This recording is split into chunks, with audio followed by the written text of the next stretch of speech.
It is 7:40 here on Good Day. Well, getting hired certainly not easy in today's job market, especially when you're following the old interview and resume rules. So how do you stand out when everybody is doing the exact same thing? Let's talk to Roger Lear about it, the president of OrlandoJobs.com. Roger, good to see you. You have 5 tips that we shouldn't follow. All right, what do you have here for us? Well, tip number 1, the old 2-page resume. People think you have to put everything on 1 page. Employers today in this job market, it's very clear. They want to know exactly what you do. And if it takes 2 pages to tell them what you do to match the job that they have, they're all for that. Yeah, Roger, I remember when I was graduating from college, they said, make sure you condense it down to 1 page. And a lot of times you thought, well, I'm leaving out some good stuff here. Yeah, that's very true.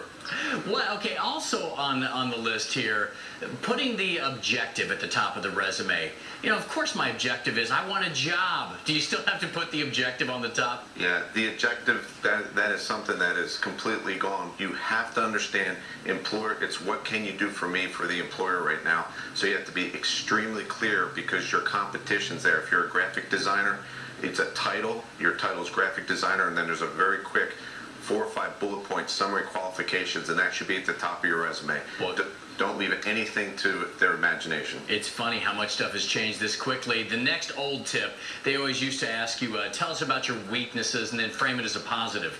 Should you do that? No. The reason an employer even asks you that question is to put you into to make you feel uncomfortable in the interview. They're not looking for a canned answer there. They're actually looking for a weakness, and the weakness shouldn't matter. If you're a computer programmer and they ask you that question, talk about a weakness maybe in public speaking or being in a group setting or something like that.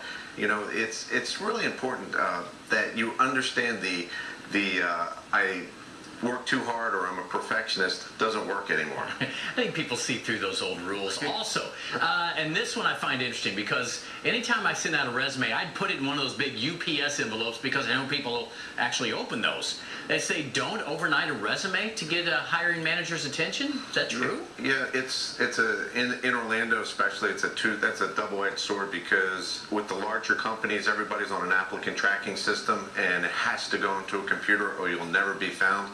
In a smaller company, 50 person or less, that's probably still a pretty good strategy because you can get it right into the hands of the hiring manager. So save the money and just send it snail mail, I guess. All right. Finally, do you call to schedule an interview, or is that just so taboo you don't even make the phone call anymore? Boy, I'll tell you, in today's job market, the #1 problem employers have is they're getting way too many resumes. It is so hard in larger companies to find out who you should be talking to.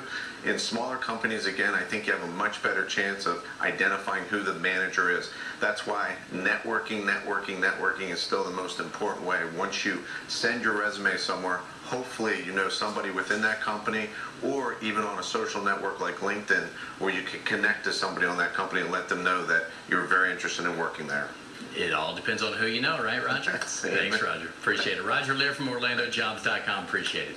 Such great advice. All right, speaking of getting a job.